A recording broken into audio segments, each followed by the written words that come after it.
Hey everyone, I hope you're well. This is the story about what if Naruto became Orochimaru's apprentice. Before we start, please subscribe to the channel and like the video as well. So without any further ado, let's start the what if. Lightning streaked the midnight sky as howling rain battered off the glass window. The dismal weather provided a perfect setting for the events that may have to transpire on this night. A stream of street light illuminated a figure sitting at his desk with only the power of a desk lamp to help him read through his papers. Minato Namikaze, Yandere Hokage of Konohagakure and in many ways probably the greatest Kage in history, had been through a lot of things in his lifetime. He had fought and killed an entire army, including their most powerful shinobi, with a single jutsu. The blonde man had faced down and sealed the mightiest beast in all of the elemental nations, the Kyuubi no Kitsune. With the assistance of the Hokage that had come before him, he had trapped the beast in the body of his own daughter. Many in his village now considered the girl their savior. Tonight, however, he had to make a big decision. A decision concerning a cornerstone of his village's strength and thereby their key to peace. This person, one of those who kept Konoha as the greatest of the Big Five, could be a traitor. Worst of all, it might mean his own son was potentially implicated. Minato never could understand his eldest child. His shinobi record was impeccable and his way of working and dealing with the lifestyle of one born to kill was that of a consummate professional even from the beginning. But there was also the fact that he was apprenticed to the possible traitor Minato was waiting for the final judgment on. Minato was proud of his son, he was a shining role model as a shinobi, a top-class ninja and a master of all their arts. The problem was he had never really understood his son, never truly figured him out as a person. In the beginning, Namikaze Naruto had been a happy child. Minato had been forced to leave most of Naruto's early upbringing to his beautiful mother due to Minato's responsibilities to the village. Still, he had found time when he could for the cheerful boy. Then their wonderful daughter Kimiko came a short few years later and life, for a while, had been truly blessed. Then that damned beast of calamity and destruction had come across their peaceful village. The Kyuubi no Kitsune had attacked their village and the battle that had taken place had been horrific. Their great power, the one that had nearly managed to destroy Uegakure no Sato a mere few years before, had been impotent against its unstoppable rampage. Many shinobi lost their lives before Sarutobi, Kami rest his soul, sealed the beast into Minato's daughter at the cost of his own life. After that, everything had changed irreparably. The scar upon their happy family life stayed obvious to even the most oblivious of shinobi to this day. Kushina had begun to dote on her daughter because of her important duty as jailer to a bijou, and Naruto, never showing a hint of resentment for the sudden loss of his mother's attention, had retreated into his father's study. The boy hadn't understood what was going on and latched onto a seemingly throwaway phrase by Minato about the value of knowledge. He had, only 6 years old, begun to look through the books in there, desperately trying to comprehend it. It would have been impressive, even awe-inspiring, had not it been so terrifying. The boy had shown a deep mania about it, eating or sleeping only when forced to, and with Kushina so obsessed with tending to her daughter's every last need, Naruto had been forgotten. Minato had worked around the clock and Kushina could not bring herself to let go of her daughter even for a second, all the while Naruto faded away. Until an offer had come from an unlikely source. The man scribbled his signature onto another deployment document and, after giving up to his worries just this once, dropped the quill. He leaned back in his chair, contemplating deeply about the choices he had made in life, the choices that too many times ended in soul-wrenching regret. Hokage-sama, a voice in front of him breathed. The aged Hokage jumped in surprise of being taken off guard and straightened his somewhat disheveled appearance carefully. His jonin vest was zipped up and the wrinkles in his pants and famous white coat smoothed out. Sitting up straight, he spoke. "Report, son." The owner of the voice took time to answer. That was not a good sign. Minato felt a stab of worry in his guts instantly at this. His son never hesitated. Minato could only see a bad omen with how the weather was like outside. Suddenly the rain even seemed happy when the windows suddenly rattled even harder with the howling wind. Nature itself seemed to build towards a crescendo. It is confirmed, Hokage-sama, Naruto replied in the darkness like an disembodied voice. Minato could not feel his suppressed chakra at all, it was like a ghost was in the room. Shursho, Orochimaru-sama, is a traitor. The worst possible conclusion of the investigation Namikaze Minato had commissioned into one of their most prominent shinobi had come to be. The blonde Hokage placed his elbows onto the table and leaned his head on his hands. The man released a groan that normally wouldn't be appropriate in front of one of his soldiers, but at the moment he did not care. This revelation meant his son was potentially a traitor too. "What proof do you have?" he asked silently. "I've located a number of laboratories this morning while monitoring him that I never knew existed and inside." His son's voice wavered for a moment before he took in a breath and continued. "Inside them the work of a madman was evident, Hokage-sama. A menagerie of psychotic experiments, many of them done on human beings. Mitarashi-san was with me as a witness. Hokage-sama, he must be stopped, my master or not, something like that cannot be allowed to continue." The man released a breath he didn't know he was holding when he heard Enko Mitarashi, the oldest apprentice of the two, was there to witness his son's investigation. She was notorious for falling out with her master a couple of years ago. The split was well known and genuine. Enko was reliable in this matter. "Is he fleeing?" Minato asked now. His son had managed to compose himself and answered directly. "Preparing to, Hokage-sama. I request that an Anba team, Mitarashi-san and myself, be deployed to pursue and incapacitate him as soon as possible." Minato allowed his head to shoot up in the direction of the darkness, and clapped his hands to turn on the lights to a flickering burn. His son's long blonde locks, cut in the style of his master but instead fastened in a large ponytail, came into view. It contrasted with the pale white flesh that once was a normal pink until God knows what treatments Naruto had consented to undergo. A stern yet still smooth teenage face stared at him with respect, but you could see there was some torn emotions mingled among the cold pale blue eyes, eyes that were slitted like his master's. His forehead protector was seated on his forehead, the band being a part of what kept his long hair out of his face, along with the band that made the large ponytail spill behind his head and along the back of his loose-fitting snow-white shirt, which was held together at his waist by a maroon sash. Said sash had one strap of cloth hanging down on the side, the end of the strap displaying the Uzumaki whorl in orange. His pants were in the same color as the sash and followed his legs down to the black sandals. His hands were hidden behind his back in attention. The Hokage searched for anything related to hesitation of requesting to hunt down his own master and found nothing. His son's duty was to his village first, a noble if somewhat detached ideology concerning human life considering his 19 years of age. He thought of the big picture, just like his master, and even shared the man's obsessive nature to gather more knowledge, more power, more means of being that little bit better than before. It didn't stop Minato, used to seeing the uncaring looks on a killer's face, being bothered by how eerily calm his own flesh and blood was being at a time like this. "Are you sure about going yourself?" he asked gently. "I can easily assign Enko-san the duty of leading the mission." Naruto did not react, only stood still as a statue. An unsettling reaction, considering the nature of the task given to him. Minato was equally much unnerved and proud over that his son could keep himself frosty at a time like this. "I am the best to deal with him," Naruto answered after a second. "Mitarashi-san herself will tell you that out of both apprentices I am the better of the two. She is competent, very much so, but I am superior, both in jutsu, in combat tactics and sheer power. What more, I am the one who has ventured deep into Master's authorized research and I understand how he thinks, Hokage-sama."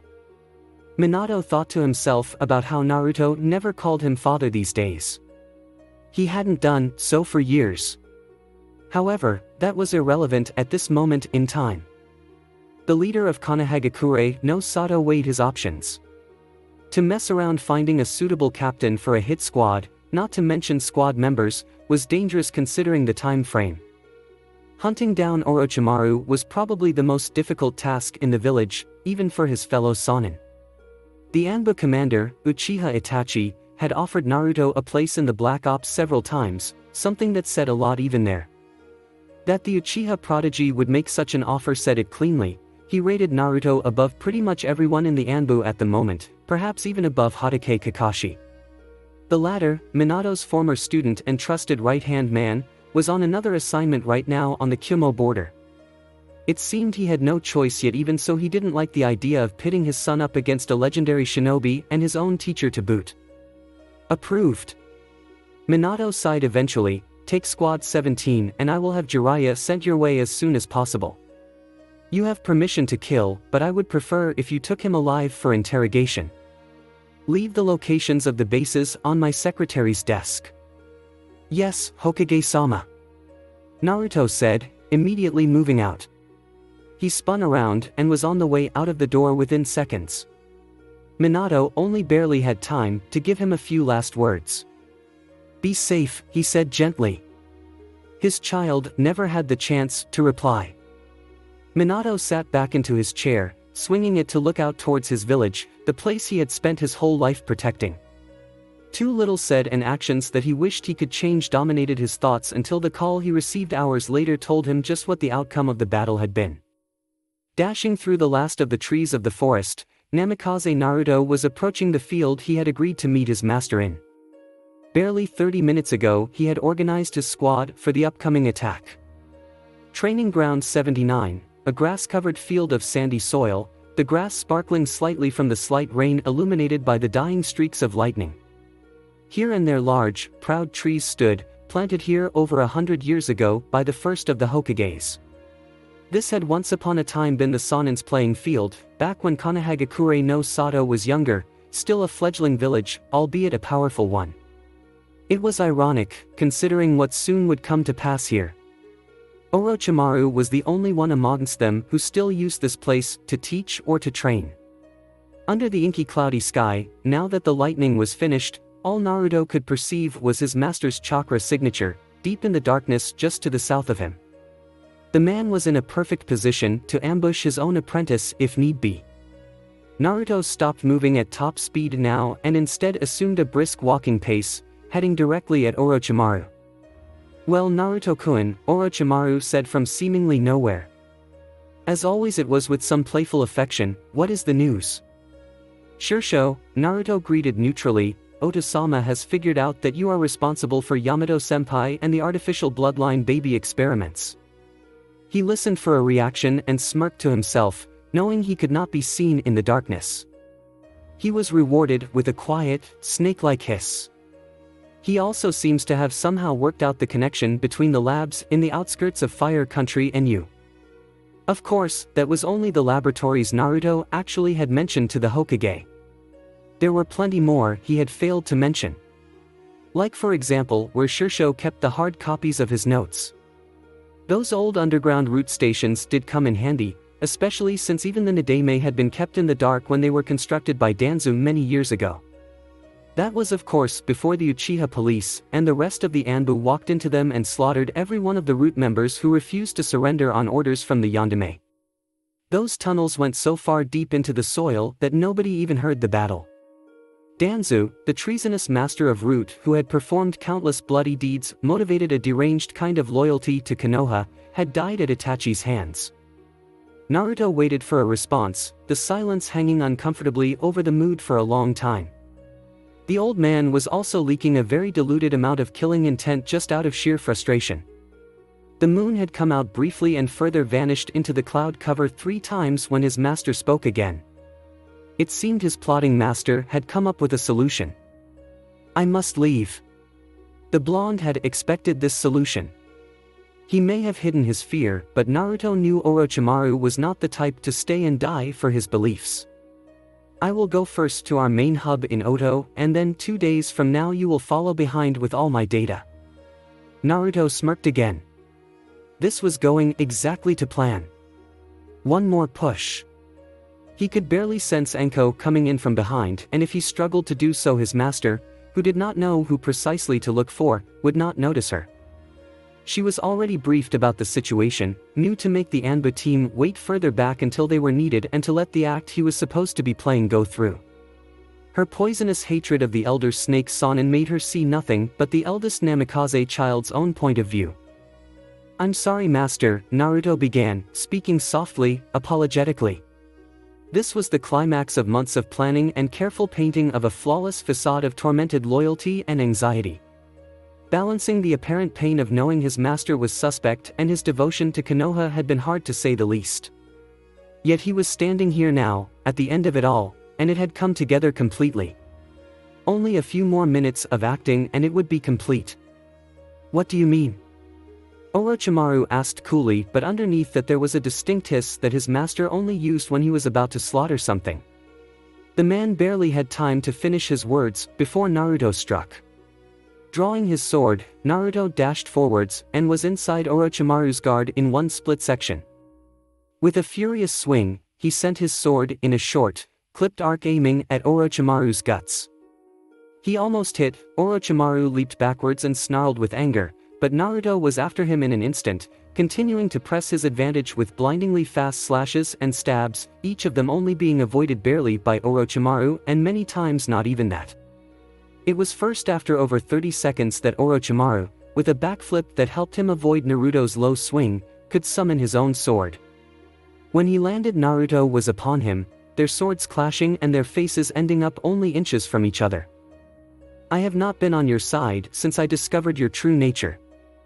Naruto hissed into the man's face. The Sannin stared back at his apprentice, his teeth gritted and his muscles trembling. Then a cruel, mocking laugh filled the air. It was laced with more killing intent than before, almost overwhelming. The old snake had been triggered to bloodthirst, now it was too late to go back. So you finally made your move. Naruto-kun. The old snake said with a low, gleeful hiss. I knew you'd do it eventually, your hunger is even greater than mine. Your lies won't help you now, Shirsho. Naruto said, just surrender and let us get this over with. Never. The Sannin surprised Naruto by not going into a monologue, instead he just lunged forwards, twisting his wrist and sending both Kusanagi and Naruto's sword flying before his palm flew at Naruto's chin. Naruto dodged it by contorting his neck in a way that was not only superhuman, but outright unnatural, to avoid it. Naruto returned fire with 2 fingers aiming for the eyes. For nearly 5 minutes, cloaked in the darkness that stopped anyone interfering from outside, Naruto the apprentice and Orochimaru the master dueled in pure Hibi-style taijutsu. The blonde and the raven-haired ninja timed their movements to aim for vital spots. Punches that targeted the temples of the head, tensile fingers with elongated fingernails that tried to gouge out eyes, strikes aiming for pressure and tenketsu points, grasping, cobra-like lunges at the esophagus to tear apart the delicate organ, kicks flying towards the crotch or to savagely damage ligaments. The style was all about incapacitating and killing through the weakest parts of the human body. Naruto was eventually forced back by a kick to the chest, taking the air out of him. His cheek was slashed by a follow-up attack meant to blind him. This was pointless, there was no more to be gained from this. Orochimaru wouldn't leak any more information as it was. Naruto redistributed the chakra to his feet and pushed himself back a few meters to gain some ground. Already winded, Naruto-kun? Orochimaru gloated as Naruto landed several feet away. Still, the man's blood was on Naruto's hands and feet, so the snake had to be wounded somehow. The unrelenting darkness made finding out nigh impossible. Still, his cheeks, forehead and thighs had been struck at least twice. Naruto could tell that much. I trained you to master Hibi, something even Enko-chan couldn't do, and it was supposed to teach you to fight in the dark. Have I been negligent somewhere? Was I too hasty to declare you competent? Naruto did not answer. Instead, he weaved a set of hand seals and inhaled before exhaling a gigantic white-hot fireball. The entire area lit up as the extremely overpowered blast of flame traveled much farther than normal and set the nearby trees ablaze, showing its extra purpose of helping its creator in the battlefield. Orochimaru looked even more evil in the flickering light of the bonfire behind him. His green shirt was torn in many areas, his pale cheeks were tinted red from several nasty gash marks, and even, to Naruto's surprise, on his higher torso one gash could be seen. That was considered difficult for any Hibi user fighting against another one. He had not moved from his position when the fireball had come at him, the snake had simply avoided his fireball by sinking into the ground and then just as easily slipping back out again to avoid the attack. It was a nice combo that had the bonus psychological effect of fooling an enemy into thinking he had just withstood the attack. Shame Orochimaru was fighting his apprentice. Naughty, naughty apprentice, Orochimaru japed joyfully, incinerating your master is a bad way to show your gratitude Naruto-kun. Even with his gloating, Orochimaru's black locks were smoldering, indicating he hadn't been as prepared as he was making himself out to be. Naruto knew what to do now, and that was to keep up the momentum. His master could talk a priest into selling his own soul. He surprised his master by creating a sealess shadow clone and jumping into the air. His clone formed the necessary hand seals and inhaled with the end result of a gigantic gust of wind that tore the forest apart. The original in the air followed suit, generating another, smaller fireball that exploded in intensity when it came into contact with the hurricane, pinning Naruto's mentor to one spot to avoid being blown away. Orochimaru's arms were not capable of forming seals as they were shielding his face from forest debris, and so this time it seemed that he was devoured by the fire. Nearby Enko had nearly broken her cover by cheering prematurely. The Anbu team had joined her position and had been more quiet than his overly enthusiastic fellow snake summoner. They were all waiting for the moment that Naruto would need them, and right now it seemed they were surplus to requirements. Naruto was no fool though. His follow-up dispersal of his clone as he landed behind it provided himself some smoke cover that would shield him from his master's move from below, where the man no doubt had retreated with much haste. Sure enough, Orochimaru shot out of the ground with his sword once again in his hand, and Naruto felt the slice of a blade against his shoulder as it tore into his flesh. Naruto's unnatural reflexes contorted his body to absorb as much of the impact as he could. He reacted by channeling some chakra into his open palm where a seal had been painted. With a puff of smoke, 24 shuriken appeared in his palm, laying there in a perfect pile. With a graceful twist of his entire body, he sent the shuriken flying towards his master in one spin. Before they got there, however, he formed another set of hand seals.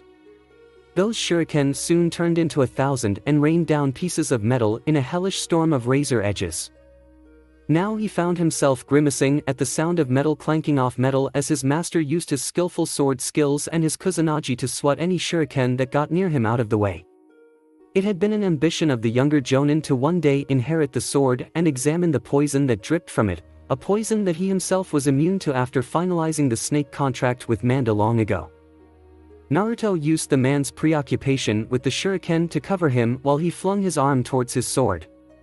From his sleeves a long, green snake shot out, zooming through the air like a kunai in flight, wrapping itself around his sword, and with another move, Naruto retrieved the blade, the snake retreating into his sleeve once again and the sword ending up in his hand. His other hand ran along the wrist of the first hand now, touching the seals there, and summoning 4 kunai with explosive tags tied to them. He threw them all with one hand, aiming square at his master who only just now had finished deflecting the story of shuriken, lighting their fuses with chakra. The explosion was deafening, it shook the ground and made everything in several kilometers radius shiver. Naruto leaped backwards, allowing the shock wave of the explosion to knock him further backwards towards his team. When the smoke cleared, there was nothing left where Orochimaru had stood. All that was a gigantic hole, over a dozen meters wide. Naruto himself was standing over 100 meters away, having slid to a full stop amongst the trees still standing. Then it came, fast enough that it was almost above his ability to follow it. Naruto parried a strike from a sword. The blur landed above him and the blonde was made to spin slightly to almost float directly along the path of the sword stab meant for his stomach. Naruto back-flipped from his position on one side using it as a springboard onto a nearby tree. He channeled chakra along the blade and unleashed a great blade of wind at his master. Orochimaru slid some blood from a wound onto his thumbs and made a series of one-handed seals on both hands. The result was 2 giant purple serpents, about 20 feet tall. The attack bounced off one of their hides and decimated yet another of the ancient Shodame's forestry efforts. The snakes attacked and Naruto found himself being flanked from both sides as Orochimaru attacked from the front. The blonde waited until the coordinated serpents lunged and propelled himself into the air, landing on the one coming from the left and slashed at its eyes. It hissed as blood poured and fell to the ground writhing in agony. Continuing his travel through the air, and flick of his wrist stabbed the blade into the tree, his feet landed on the blade and propelled him towards his master, their blades meeting once again. "Surrender," Naruto said through clenched teeth. "It's over one way or another for you." Orochimaru slipped into his intimate space and took the time to whisper, "How confident, Naruto-kun, yet it is bravado only, your time at being on top of this battlefield is over." His old master went to smack him on the head with the hilt of his sword when Naruto unleashed a serpent from under his sleeve only for it to be caught in mid-strike and crushed under his master's pale fist. Naruto felt himself being pulled forward and into the path of the Kusanagi. Crimson splashed over his eyes as it penetrated his shoulder. He pushed off his master, wincing as his barely functioning pain responses registered the wound as the sword slid back out of his body. He discarded his blade, feeling the burn as he used his hands to form several seals and slammed his hands into the ground. The crater shook from the makeshift earthquake and knocked Orochimaru off balance as the ground caved in a little more, deepening the mound ever so slightly with all the loose soil. Naruto saw his chance and again formed a set of seals and slammed his hand into the ground and stole a massive chunk of loose soil out of the ground.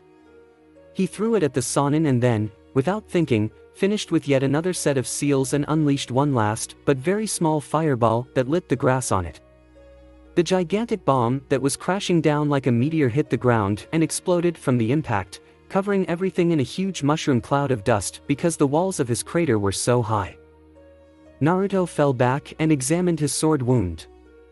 His genetically manipulated cellular regeneration system was already at work as it closed over the wound bit by bit. The bleeding was already, with some pressure applied, slowing to a trickle. The acting was needing a final push. His pain was almost nothing, but he had to force his master to attack. Then he recalled something that would make him do it. "Hokage-sama knows about Otogakure no Sato," Naruto yelled. He wasn't telling the truth this time though. The small village where his master had gathered Nuke-Nin and Rouge scientists was one of the more attractive prizes Naruto had set his sights on. "You filthy traitor." Orochimaru's voice hissed angrily, "You will suffer for this, Naruto." "No, Kun honorific." Naruto knew he had made the snake seethe. A massive gust of wind knocked Naruto over and he was soon met by a burrowing snake bursting out of the ground and trapping him by the waist. Naruto exploded to be replaced by a block of upturned earth.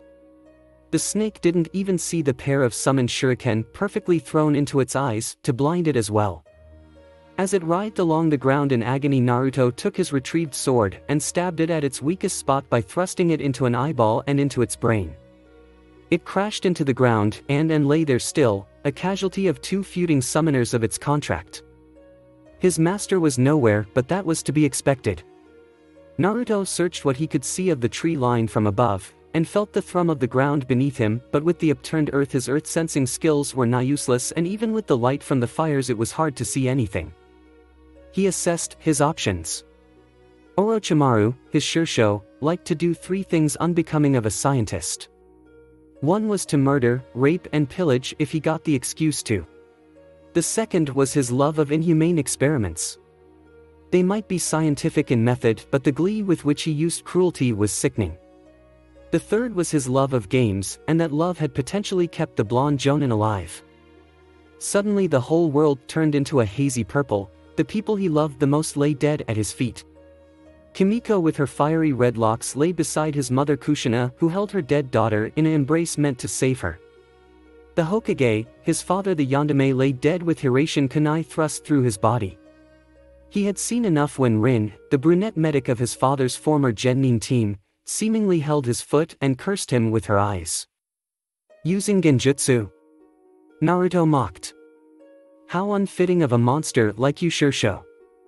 I expected something more than what a genin could pull off with enough chakra control."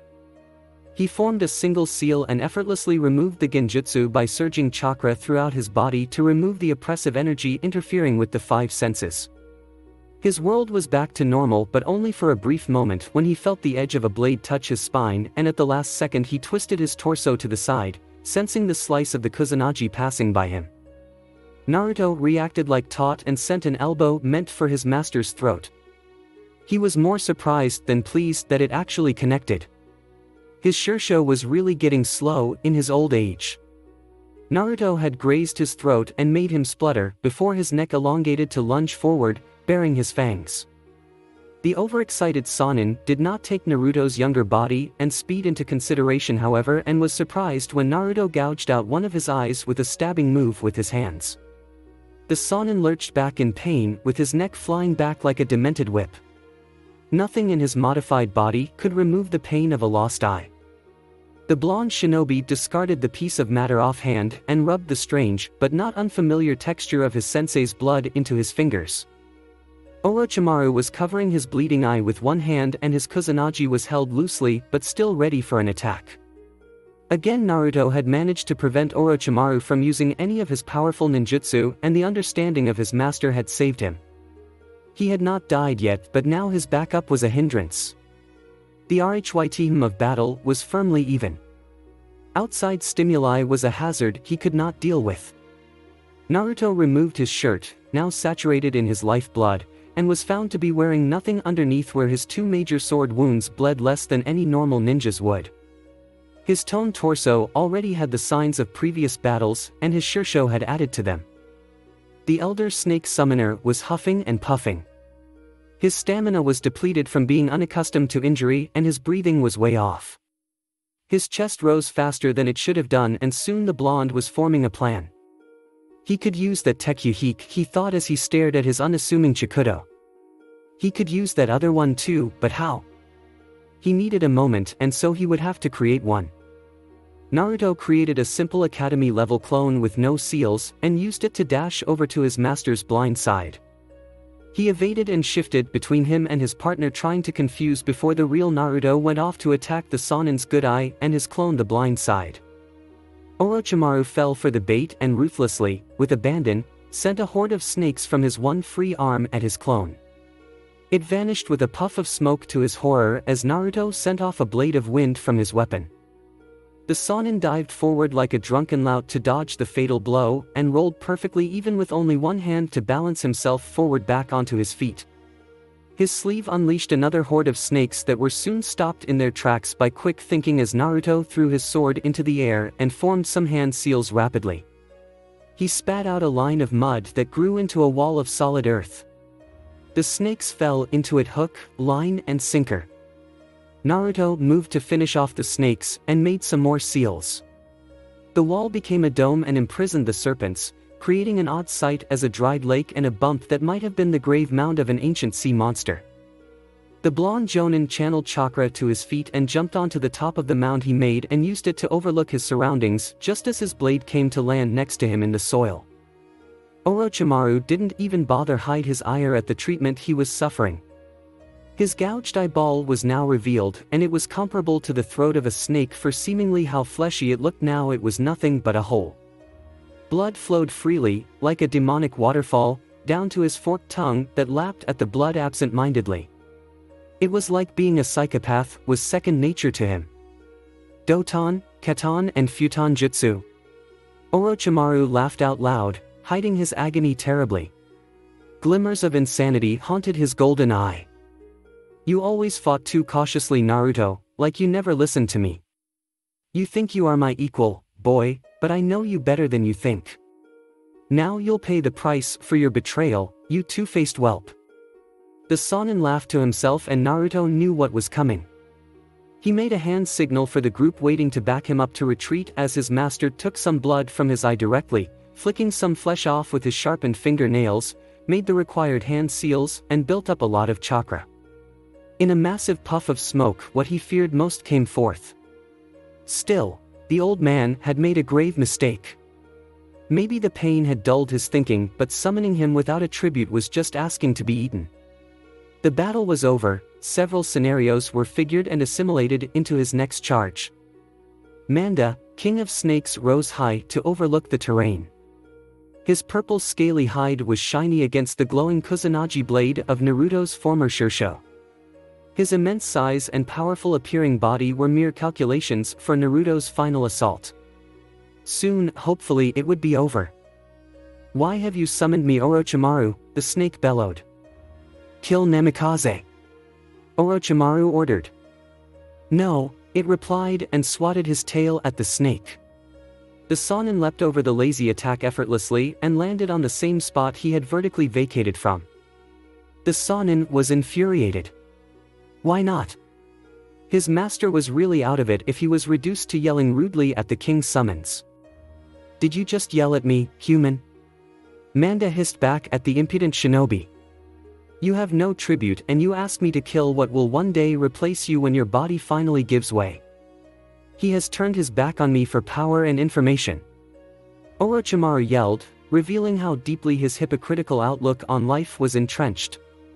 He is a coveter of knowledge and has betrayed me to steal what is mine.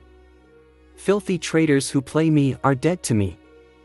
Naruto was happy the Anbu team plus Enko was much further away now. He couldn't sense them anymore. They were gone and nobody could question his story now that Orochimaru was finally doing what he did best, talking. Naruto was using the time to gather his chakra and focus his breathing. It is the law of nature, master. He said, one must devour another to survive, and today I eat what is yours to further my goal of becoming the greatest shinobi of them all. To do this, you need to die. Naruto gestured to the sky. Isn't that what you taught me? Manda hissed in approval, his long pink tongue was sharp enough at the elongated points to tear a tree down. He at least remembers the laws of the snake. Manda said, perhaps you should practice what you preach, Orochimaru. The snake started hissing in amusement before adding, goodbye and thank you for letting me see you one last time before you die. The snake man blanched as Manda swiped the snake Sannin again by the use of his tail. Orochimaru leapt into the cloud of dust the snake made as it vanished with a snickering hiss. The moment had come. Time to kill the Sannin and the last of the evidence that he had played both sides of his village. Naruto ran a line of blood in a squiggle along the hilt of his retrieved sword and channeled chakra into it. A black seal started forming from hilt to the tip of the blade. An intricate array of fuin started to glow in various colors until it was done. I better keep up with Manda-sama's wishes, Naruto said now. The snake defied him by waving Kusanagi at him tauntingly. The Jonin knew he had taken the bait. Naruto jumped down from the mound at high speed with his sword raised above him. Orochimaru took it head-on before Naruto had even touched the ground and blocked his sword strike directly with his own blade. Naruto landed on his feet, shifted his footing and pushed his sensei's blade upwards. As Kusanagi went flailing into the sky, Naruto stabbed his sword into Orochimaru's shaky leg and leapt back to abandon the blade. A single hand seal later and the blade started to hiss with smoke. Naruto knew to run and slid underground as the explosion took place. He waited underground as the explosive fuin, similar to the kunai he had thrown earlier but about 10 times as powerful, exploded. The cavern he had made crumbled beneath him from the sheer force, and for about 2 minutes he waited with his hand touching the ceiling of the earthy tomb until he was sure no more shock waves were present and slid back up to the surface. The devastation was utter and complete. The nearest trees had been annihilated, the ones further out broken and blackened, the outermost had caught fire. The ground was devastated and the air filled with earth and dust. Naruto raised one hand to cover his mouth, coughing as he stumbled up to where Orochimaru had been. He eventually found the epicenter of the blast, his master being nowhere to be seen. Only Kusanagi could be seen, the blade jutting out of the ground, proudly, defiantly, without any scratch. As if some strange quirk of fate, at this very moment something landed next to him. Naruto turning to look at it, and he was almost amused when it turned out to be his master's head. The head must have been torn off by the detonation and flung into the sky. Picking it up by the hair, Naruto held it up to look his master in the eyes one last time. The dead, unseeing eyes had understandably lost their manic, vicious glow, and the head was torn off right at the start of the neck, leaving even the underside devastated by the blow. Thus it ended. Naruto said, leaning his head to the side a bit as he spoke to his master. Had you hoped for more, I wonder? I will admit it was anticlimactic. With that, he fell silent, discarding the head after a while. Instead, he walked over to Kusanagi, retrieving the blade and feeling the weight of the legendary weapon. This was one of the prizes he had sought, a masterfully created blade, as valuable as a minor nation and as deadly as its army. Naruto let his body collapse at last. He hit the ground harshly but still reasonably upright. He finally examined his wounds properly and was pleased nothing truly incapacitating had happened to him. The wounds were deep but they were at least closed, and that was always a good thing. He just need to get Rin to heal him up and check his vitals for any anomalies, and he would be alright in a few days or so. The real challenge started now. He could sense the Anbu team plus Enko as they were now all freely displaying their chakra signatures. He knew that he had to get along with his plan. Orochimaru of the Sanin's data was quintessential to retrieve. Next was convincing the village not to restrict his shinobi license to keep him in Konohagakure no Sato's perimeter. It would put everything back months as he was analyzed over and over again by the interrogation bureau. He had to play his position as the Hokage's only son to the maximum.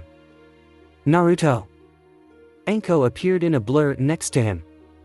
She had this rare concerned look on her face that was ambivalence with the shit-eating grin plastered on her face. Her eyes were watering from happiness or from simply being pleased he had survived when she would have died fighting their master. "Are you all right?"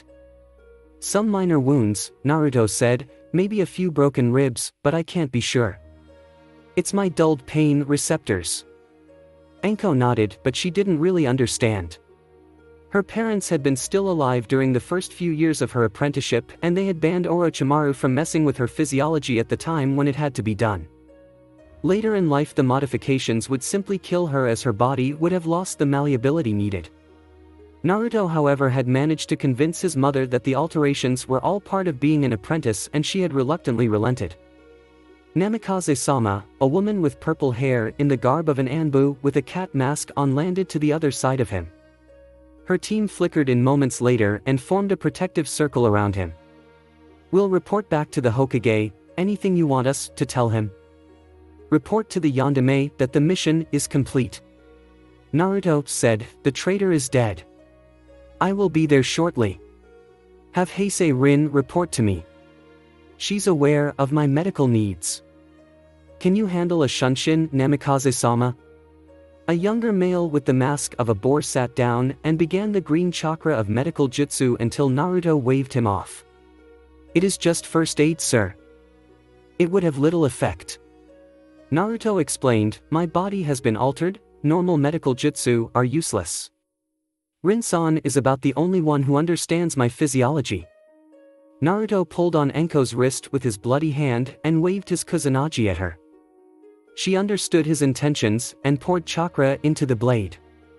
Naruto commanded mentally for the blade to shrink down to the size of a kodachi and slipped it into a hole of his trousers to make a makeshift sheath. Just then a very large toad, orange and packing a long Nodachi-style blade, landed right in the center of the clearing just next to where Orochimaru lay dead. The old man kneeling on top of the natural enemy of the snakes was late as usual. Only his sister's godfather Hatake Kakashi was more tardy than the man who just had shown up. But he was a Sanin still and also his godfather. The look of remorse aimed at the blonde was not completely unexpected. The man and the dead Sanin until recent times had been extremely close. Jiraiya had used Orochimaru as his confidant until Orochimaru took training Naruto Namikaze so seriously that both of them rarely were far from the other. Naruto put on a neutral face when he stared back. His blue eyes were colder than ice. "Jiraiya-sama," he said calmly, knowing that his godfather was conflicted. The man leapt off the toad and landed next to him. Enko was already ready to spring into action. "How did he die?" Jiraiya's deep voice asked.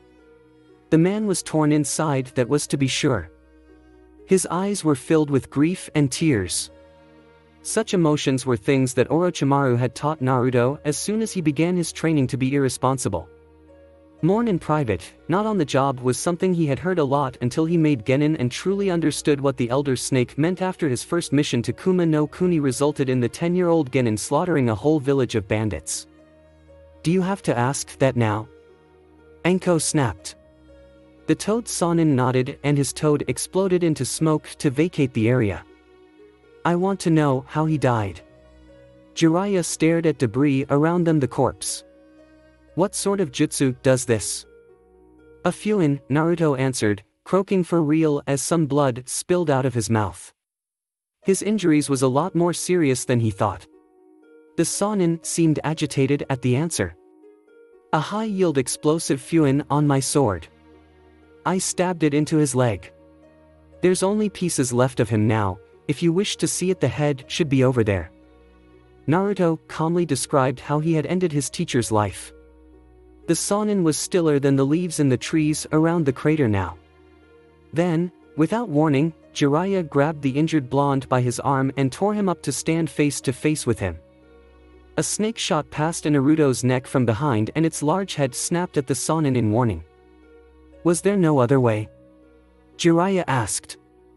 Naruto remained impassive. To change roles so quickly would not fool the retired spy master. There were, however, this was the safest option. The Sonin shivered, seemingly frozen from the drizzle that had just started. Then, without warning, he punched Naruto clean across the face, showing it was anger rather than cold. Naruto's neck slightly elongated and snapped backwards, just in time to see Anko's enraged features scream and to order her snake forward. Naruto caught the serpent's neck and furiously shook his head at the thing as he pulled his head back into position with the Sonin still holding onto him heatedly. Enough, Naruto whispered, it's a bad time for both of us. Despite what he had done, Shirsho was important to both me and Jiraiya-sama. Stand down. Naruto pushed himself off from the slightly shamed old man's grip and fell straight back to earth as his legs had stopped obeying him. Damn, he swore now, I lost too much chakra. Anko, if you could. The woman stopped staring poison at her senior and touched Naruto's shoulder to activate a Shunshin.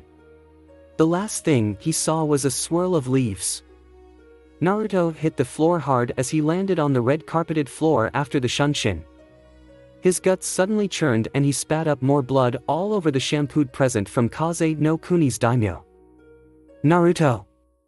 Rin said in shock, and the woman was in front of him in a second, making sure that he made eye contact with her. His eyes were a tad blurry, but it was unmistakably her.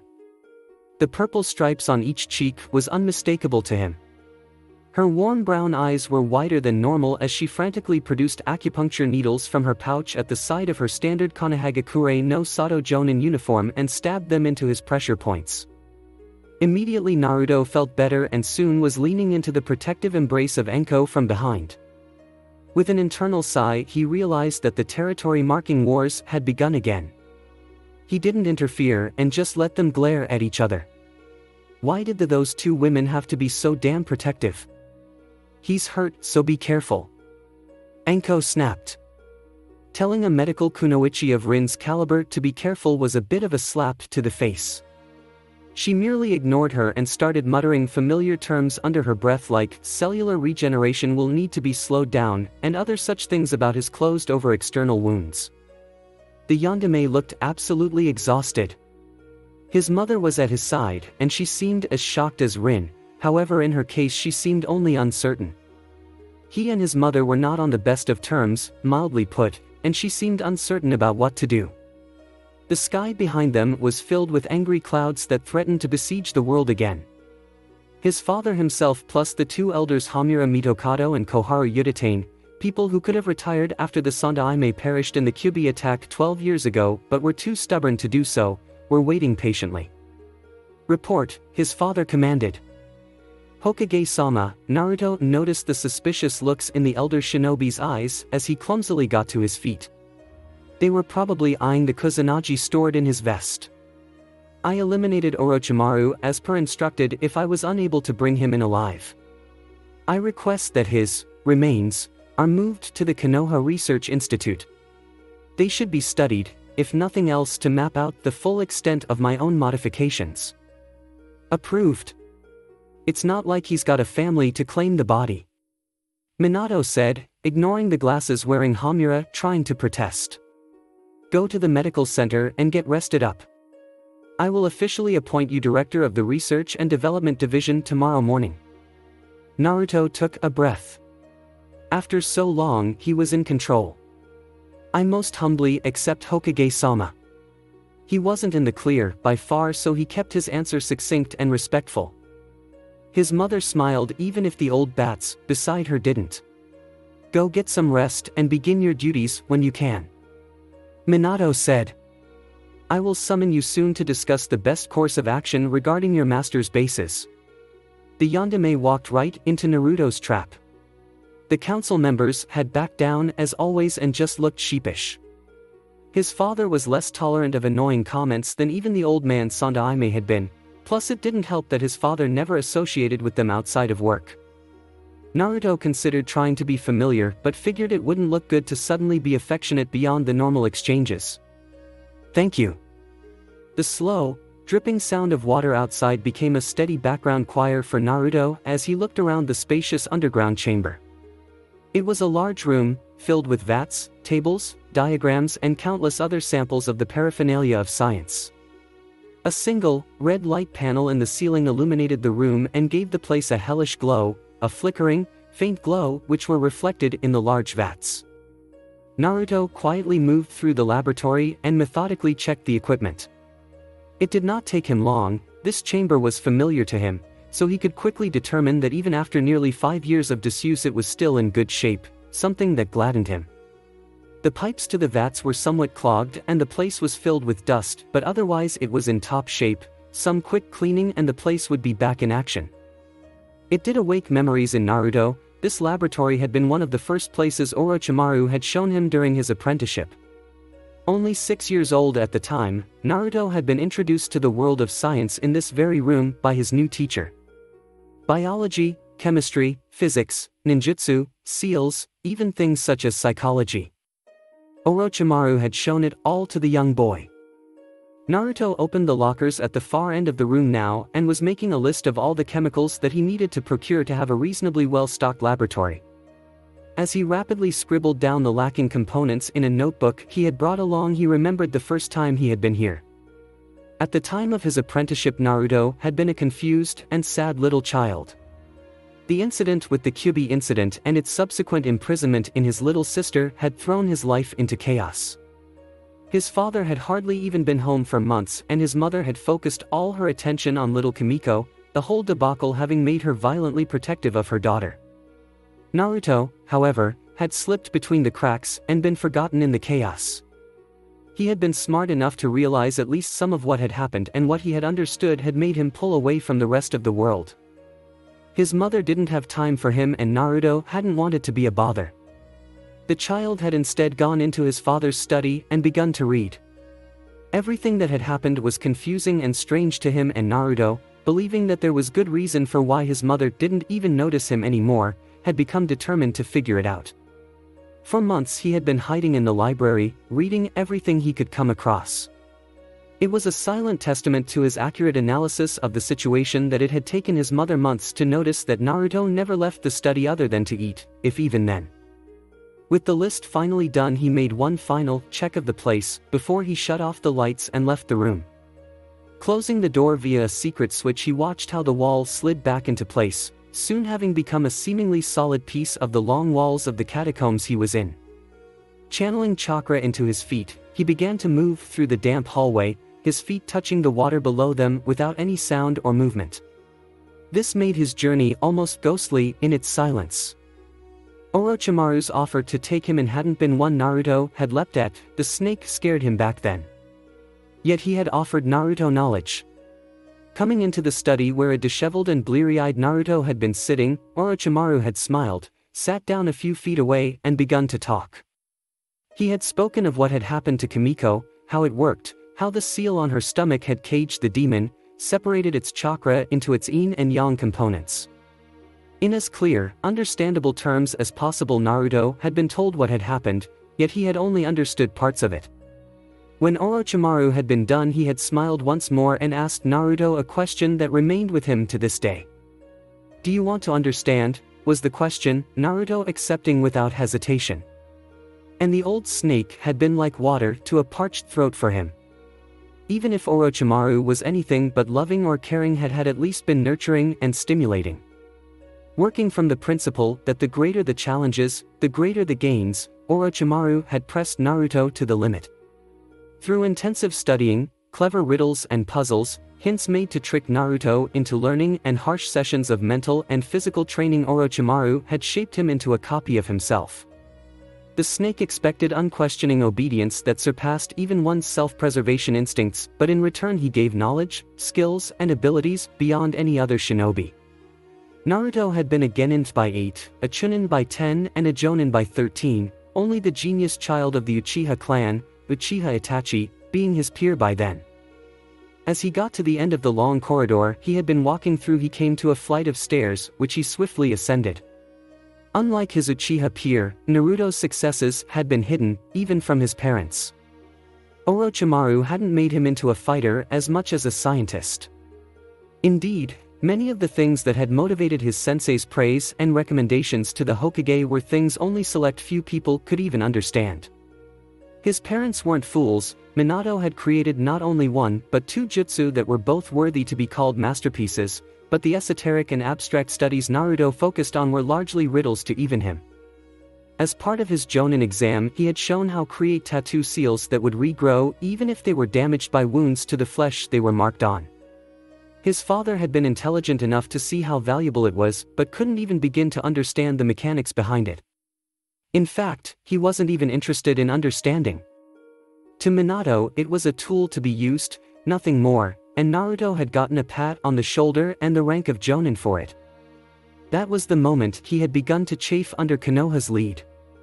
He had become more and more annoyed with how they casually dismissed the sciences he devoted everything to as nothing but a tool. The unraveling of the mysteries that had been constant fixtures in mankind's lives, the understanding of the world around them, the gradual comprehension of reality itself was nothing to most of the people in Konoha. He wasn't like his master, however, that he believed this to be reason for betrayal. Naruto knew where his loyalties lay, and they were with Konoha. The fact that he saw knowledge as something with a value in itself and that they didn't was not nearly enough of a reason for him to betray his village. The cost was too high and the gain would only be an idealistic one. Naruto pushed open the door at the end of the staircase and soon came out into a small, cramped room filled with tools. Grabbing a bag of takeout food that had been standing by the door, he walked across the room and pushed open another door, coming out into a side alley in the middle of Konoha. The day was bright and sunny, with birds singing, a gentle breeze, and all those things that would make people say, "What a lovely day," ad infinitum whenever they needed a reason for small talk. Still, the fact that Naruto wouldn't betray Konoha didn't mean he couldn't salvage his now dead master's secret network of laboratories, secret bases, and troves of knowledge for himself and, by extent, Konoha. Even if he's have to be careful about it, he could funnel the discoveries made in those places into Konoha. He would have done it openly, were it not for the phobia of science that the revelation of his master's misdeeds had caused in Konoha. People had gotten the idea that science was something inherently bad that would make you kill babies for fun, and Naruto had spent the weeks since his master's death fending off random accusations against the science department he now was the head of. At some points the Hokage had been forced to command the shinobi police to remind the people that assaulting shinobi departments equaled an act of treason, something no shinobi village, not even the Yandeme's Konoha, tolerated even one bit. Fortunately, the situation had never escalated into lethal violence, but some of the more rabid hate-mongers were now getting to spend the coming years in jail, having been convicted for sedition. Naruto used a small jutsu to clean himself of the smell that hung around him, and when he came out of the alley he set his headings for the science department, a small, rectangular building near the outskirts of the city. His usurpation of Orochimaru's underground network had gone smoothly thus far, and hopefully nothing serious would mess it all up, as too much was at stake. As he opened the door to the laboratory he was met by one of the assistants, a shrewd young boy, 15 years of age, whom Orochimaru had rescued from an obscure existence in the medic program, named Yakushi Kabuto.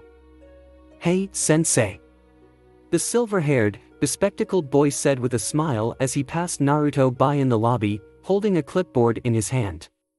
"Good you came," he continued, "we've had some problems isolating the components of the latest batch of samples.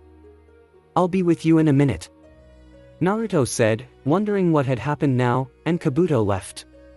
The boy was only a few years younger than Naruto and very sharp, not to mention his skill as a scientist, medic, fighter, and not the least, hiding all those skills. Naruto didn't know what his master had intended to use Kabuto for, but he was glad that he had managed to draft him to his cause. With a dozen people like Kabuto, he could revolutionize the department. Heading up the stairs, he traversed another sterile white corridor and opened the door to his office. Considering that he was the leader of an entire branch of Konoha's shinobi organization, it was a joke. The room was no bigger than anyone else's, about 6 square meters all in all, and with shelves lining the walls, making the actual usable space about 3. A desk with an office chair and a computer stood by the far end of the small room, the latter displaying several windows of data. Naruto put his takeaway lunch down by the computer and grabbed the white lab coat that hung from the hanger on the door to his office. He really wished that they could get some more space, they were cramped like hell here. Putting on the lab coat, he set his steps towards the second lab, where most of the natural scientists working here spent their time. Hurrying down the stairs, he headed left and pushed open the door at the end of the hallway and entered the lab. Naruto tore a pair of rubber gloves from a nearby dispenser as he passed by and put them on with practiced ease. Kabuto was currently standing by one of the large, white tables at the end of the room, slowly twirling a small testing tube in his hand. Several other scientists were filling the room in other places, walking back and forth as they saw to their respective assignments. "So what did you have?" Naruto asked as he came up beside Kabuto. "I've managed to determine the sort of poison. It's a necrotoxin as we thought," Kabuto said. "The real issue is with the carriers of the toxin." "Do you know what it is?" Naruto asked. Necrotoxin meant that it was a poison that attacked the cells and killed them in the area of infection. In its wake, these kinds of poisons left nothing but rotting, dead flesh that never recovered. If severe poisonings had taken place, amputations were usually the only recourse. Only the greatest of medic means could resuscitate dead flesh. "That's the problem," Kabuto said. "If I'm reading this correctly, it's not anything inherent to the carriers, it's a pathogen found in their bloodstream." "What?" Naruto asked now, his eyes actually widening. "I've got the enzyme analysis, the bacteria culture results, and the DNA analysis right there," Kabuto said, indicating a pile of documents on another desk. Naruto hurried over and started looking through the papers. Almost the very same day that he had become head of this department, a clan of bloodline users had begun to make a mess in the eastern parts of Fire Country. These shinobi were a bloodthirsty and ruthless sort, seemingly committed to chaos for chaos' sake, and they had left a trail of massacred caravans and villages in their wake. This clan used a strange bloodline limit that involved their blood, which was a deadly poison that had already claimed 3 Konoha shinobi's lives. The science division had managed to get hold of a few corpses and had been working around the clock for a full month now to understand their biology and the poisonous jutsu they used. And if what Kabuto had discovered was true, that had some extremely interesting implications. Naruto had managed to rifle through the pile in a few minutes and sighed when he was done. Kabuto was right, it was a pathogen, a bacteria foreign to their bodies, that was the cause of their blood's lethality. "Doesn't make sense, right?" Kabuto asked from the bench where he was. Naruto realized now, doing a double check of the initial analysis to see if they had made some mistake that would have screwed up the later, more extensive and in-depth analyses. "It does," Naruto said, "partially at least. It's a chakra bacteria. Perhaps the bloodline limit evolved as a defensive reaction to a disease of some sort and the bacteria became a part of their natural bacterial flora. Perhaps they are merely carriers of the disease, and the tekwakiks they use are simple clan tekwakiks. Perhaps their bloodline limit takes the shape of the immunity." "That's quite an assumption," Kabuto said. "Still, we don't know how bloodline limits emerge to begin with, so perhaps. What's relevant is how we use this." Naruto said. "Okay everybody," he yelled now, summoning the attentions of the rest of the gathered scientists. "We've managed to isolate the agent." He went up to a chalkboard and begun to rapidly draw on it. "It's a blood-based pathogen, seemingly part of their natural flora. This is the chemical composition of the radical agent." In only a few seconds he had finished scribbling a large model of the molecules that formed the radical agents in the toxin. He now turned to look at the gathered scientists, the brightest minds in Konoha. And now we need to use this to create a weapon against them. Antidotes, remove their inherent immunity, airborne agents that'll neutralize it, whatever you can come up with. See, operate all you want and need. I want a full page of ideas from each lab group within 48 hours. Get to it. Naruto finished. This was the most irritating of the researching part since it was so uncertain. Now they knew what it was, the question was how they were going to deal with it. This was a way of getting ideas that he preferred. It gave the teams a chance to shine and gave him several angles of approach. Kabuto, Naruto said, now, inform the Hokage that we've determined the nature of the bloodline. When you get back you're with me. Yes, sir. Kabuto disappeared in a moment, using Shunshin to head to the Hokage's office as soon as possible. If there was one thing Naruto valued highly, it was efficiency, and Kabuto aimed to please. It wasn't a matter of sucking up as much as adapting flawlessly to the standards that were being used. Rolling his neck, Naruto set about to work on ideas himself. The hard part was over and now all they had to do was to wrap it all up. Naruto sank down on one of the footstools standing by the bench and begun to look down into the papers. His mind soon begun to submerge into the pure, focused state of mind where nothing except him and the problem existed, the state of mind he called home. Kabuto appeared in the corridor outside the Hokage's office in a puff of smoke. He knocked on the door as soon as the smoke had cleared, eager to get back to the laboratory. After a second, he opened the door and stepped inside. The office made Kabuto slightly astonished. He had been here before, many times, but the sheer size of the place, when compared to the cramped little locker that his master called office, was incredible. The room was easily as big as two of the science division's laboratories taken together. It was annoying to Kabuto. If the mightiest man in Konoha had this kind of space, why was the man who gave Konoha truth itself, one of the most valuable commodities a shinobi could have, given what amounted to little more than a locker to sit in? The Hokage was sitting behind his desk as usual and a group of shinobi was standing in front of him, giving their reports. Kabuto recognized them all. Hatake Kakashi, Mato Gai, Sarutobi Asuma and Inuzuka Tsume, these were amongst the top of the Konoha shinobi, living legends, all of them. Am I disturbing something? Kabuto asked mildly, slipping into a practiced mien of submissive friendliness. I can wait. No, come in, the Hokage said. Have you made any progress with the poison? We have, Hokage-sama. Kabuto said as he walked into the room and saluted the man. Namikaze-sensei wanted me to report that we've managed to isolate the radical agents and determined its origin. Keep going. The Hokage said. It was frankly almost pathetic, Kabuto thought to himself. The mighty Yandere Hokage of Konoha was like a child with the open anxiety in his eyes now. His heart was laid bare as soon as you mentioned something where his estranged son was involved. Despite Kabuto's lack of personal investment in Minato or indeed actual loyalty, his was aimed towards Naruto-sama. It was disconcerting to see the mighty Yandere Hokage so open, so frail. After some extensive test, we have determined that the cause of the toxin is not the blood itself, but a pathogen resting in the blood. Kabuto explained, they are carriers of a strain of bacteria we've never seen before. Namikaze-sensei theorizes that the purported bloodline is in truth merely a combination of their immunity and clan techniques developed to make use of the infections that now have become a part of their natural bacterial flora. Impressive. Sarutobi Asuma said with a small whistle. That explanation makes pretty good sense too. Thank you very much, sir. Kabuto said, pretending to straighten up a bit at the praise he was given. With the Inuzuka matron in the room he couldn't help but being nervous though, they could smell someone's deceit easily and he was glad that the smell of disinfectant and laboratory was surrounding him. We are currently revising methods of combating the poison and we'll have a list ready in 2 days in case you want a copy. Either way we'll start producing whatever solution we've created within the week. Thank you for your hard work, the Hokage said. Be sure to pass on my congratulations to Naruto as well. I'm sure Namikaze-sensei will be gladdened by the Hokage's praise.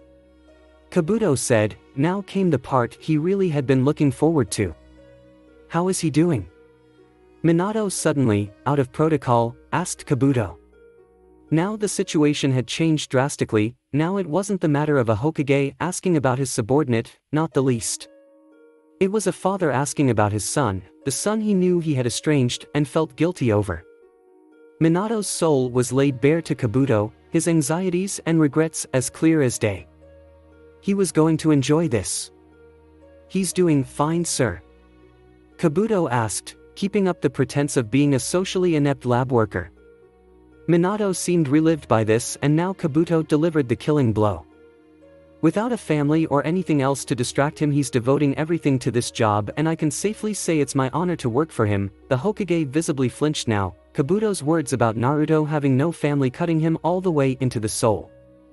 Suppressing the small surge of triumph inside him, Kabuto bowed to the Hokage. "Too easy, pathetically too. Do you have any more questions, Hokage-sama?" He asked with the same friendly tone, and witnessed how the Hokage only shook his head, seemingly not trusting his voice. "Dismissed," the man said after a few seconds, and Kabuto bowed to the Hokage again. "Yes sir," he said with a snappy salute, "we'll keep up the good work." With that, he turned around and left the room with quick steps, leaving a devastated Hokage and 4 jonin that suddenly felt very uncomfortable with being in the room. Kabuto smiled to himself and corrected his glasses as the door slammed shut behind him. Things like these were the bespectacled young man's way to show his loyalty, like how the house cat would leave small presents left on the pillow of his owners in the shape of captured mice and birds. Kabuto wasn't a cat, however. His craft was mental, and with a small guilt trip like that, the Hokage would be much more malleable when funding would be discussed. The loving and sincere Hokage wouldn't be able to say no if Kabuto and his master played this well and could give the man some subtle images of how his son had not only been estranged but sent to work himself to death at a small, underfunded and overworked department. Raising his hand, he formed a one-handed seal to use a shunshin back to the lab. They had a lot to do, as it were, a lot indeed. As Naruto kept scribbling in the notebook he had beside him, alternating between it and the microscope he was looking into, he frowned to himself. The pathogen was much more resilient than he had expected, and as it looked now they had hit a dead end. Was there no way to kill this damned bacteria? It was almost as if it instantly adapted to whatever anti-agent it was subjected to, either that or it was multi-resistant. Neither option was attractive, that would limit their options immensely. "Still no results?" Kabuto asked. The boy was right beside him, carrying petri dishes filled with samples of the bacteria back and forth between the oven they used to raise the temperature to the levels where the bacteria would grow faster. Along with the seals marked on the sides of the oven, they could get results 100 times faster than a mere oven would have done. "None," Naruto said. "It's either adapting or multi-resistant. I'm not finding any solutions at the moment."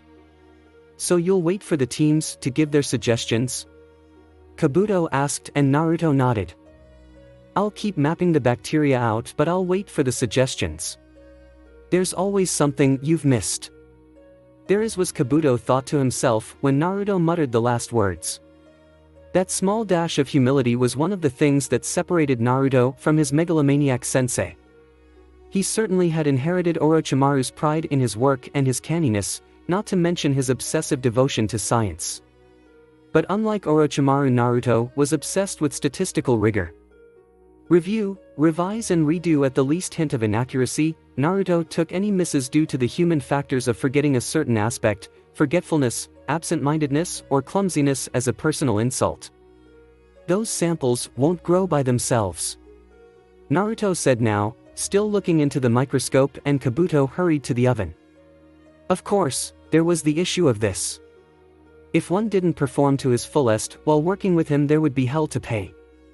"So what did the Hokage say?" Naruto asked after a few seconds. "Ah yes, Hokage-sama was pleased," Kabuto answered truthfully, his lips curving upwards in a sunny smile. "He wanted me to pass on his thanks for out hard work." "Not that," Naruto said atonally. "I'm not stupid. What did he say?" "He asked me how you were doing, sensei," Kabuto said now, deciding to drop the facades. What use did he have for them in front of this man? "And you said?" Naruto asked. He was still looking into the microscope and his hand was gripping the pen. However, he had stopped taking notes, showing he was focusing on Kabuto. That without a family to distract you, you could dedicate all your time to this. The silver-haired young man said. Naruto suddenly gave up a small sound of amusement. Let me guess, his sensei said, you tried to guilt-trip him, did you not? It was all for the good of the department, sensei. Kabuto said, his smile becoming more crooked as he pushed his glasses into position. Naruto looked back at his subordinate now, a slow smile setting over his lips. You didn't think I would have problems manipulating my own father for funding? He asked Kabuto. For a second Kabuto actually faltered now, there was something aggressive about the smile his sensei was having. Killing intent was slowly building and Kabuto suddenly felt nervous. Did I speak falsely, sensei? He asked, trying to keep his cool as a smile on his face. After all, your estrangement is well known and it is not like they have tried to reconcile with you, have they? Had he miscalculated somewhere? Kabuto had been certain that Naruto had seen his father in a less than favorable light. Is that all? Naruto asked, having folded his hands in front of his torso and drilling holes into Kabuto's face with his eyes. Not at all. Kabuto said, remembering one of the things that had made him nervous. Unlike Orochimaru, whose clever manipulations could be offset by his psychotic tics and lust for suffering, Naruto was like a machine, almost overly much so at times. Yet the programming of said machine was a mystery. Kabuto could never really know if the man wanted to play for keeps or hold his cards close to his chest from day to day. We're badly underfunded and overworked, something you can bring up during negotiations for funds. Also, the guilt will make him more malleable for other suggestions, such as perhaps call off eventual investigations into your work. Enough, Naruto said now, a small smile setting on his lips again. This time it wasn't a challenging smile though. Naruto turned back to look into the microscope. Keep up the good work, Kabuto, with a little work this department might just grow. Thank you, sensei. Kabuto said with a small bow. False alarm, it seemed. It was not with a little relief that Kabuto returned to the oven to keep an eye on how the bacteria grew. His sensei seemed to really like to keep people on their toes, remind them to not get sloppy. Any thoughts of trying to outplay his superior, like Kabuto loved to do and had done with both his Jonin sensei and his academy teachers, was right out of the window. Naruto, on the other hand, was glancing at Kabuto. The boy was a prize indeed, sharp, clever and wily all at once. Someone like that was someone you could take to great heights and only get good results no matter what. Also, Naruto did have the clout necessary to take a personal apprentice. It was something to think of, that was for sure. Mitarashi Enko has arrived. Naruto nearly shot out of his footstool now as the yell echoed through the laboratory. His reverie was interrupted by the loud yell as, through the laboratory door, Mitarashi Enko came like a whirlwind, sashaying inside with her large coat swirling behind her. A cheeky grin was plastered across the face of his fellow former apprentice of the Snake Sonin as she came up to him and leaned on the table behind it. Naruto had turned back to look into the microscope as soon as he could, hoping that she'd go away. No such luck, however. Enko took the microscope and pulled it away from him. Naruto was left turning towards her with a sigh. I think I spilled some infected blood where you have your arm right now, he told her. Obviously it was a lie, but the only way to deal with this woman was a preemptive strike to take the initiative. Enko's reaction wouldn't wait. The woman had been out in the field and fought the blood users. She knew what their blood could do. Her eyes shot wide open as she pulled back in second and swiftly tore off her coat in an attempt to get the supposedly blood-soaked cloth away from her skin. Naruto idly noticed that she still had only a fissure head under the coat. Enko's horrified look lasted only for a second more before she noticed Naruto, who now was leaning his elbow against the bench, his hand up to support the side of his head with 3 fingers as he looked at her with a smile. One of his legs was resting on the knee of the other and his very presence radiated smugness. Kabuto had noticed this as well and the young boy was doing all in his power to not start laughing. You're a dick, you know that? Enko told him now, fishing up the coat and putting it on again. Not with any great hurry though, the other scientists had turned to look too, and they all seemed very interested by the sight of Enko's choice of clothing. Still, who cared? Was there anything special you wanted? Naruto asked mildly. This was one of the few irrational hobbies he had. To annoy and to trick Enko was something he enjoyed immensely. It was her personality really, her over-the-top attitude and cheeky behavior made it so enjoyable to make her lose it. Enko flipped him off and slapped him over the head. "When are you done here?" she asked, adjusting her coat. "It's my birthday and I need someone to booze with." Now that Naruto had not expected. He was somewhat taken aback by her blunt and seemingly careless admission. Enko was an orphan, one of the many left in the wake of the Third Shinobi War, and by virtue of being a fellow apprentice Naruto was one of the few who could say he stood the woman close. Still, that she'd come and ask something like this was new to him. "What about Yuhi?" he asked, thinking of the red-eyed Chunin Enko had befriended a good while ago. "Any of your teammates?" Enko rolled her eyes. "Kurenai's got her ass full with studying and would drag along a book to booze," she told him, "also she goes out like a light in a second. Sides with me being Orochimaru's apprentice, half of those I could drag along would expect me to poison them." "Is that so?" Naruto said. He really didn't want to leave his work. He had made good progress thus far and saw no reason to quit now. Also, Enko's way of drinking didn't leave much space for anything other than passing out in an alley. "What about the other half?" he continued now. Enko's response was a sour look. "Well, I'm asking you," she said now, "for the love of Kami Naruto," she said loudly now, "you've been holed up in here for weeks, I've hardly even seen you. Is it too much to ask that I can take a drink with you on my birthday?" "Very well," Naruto said now.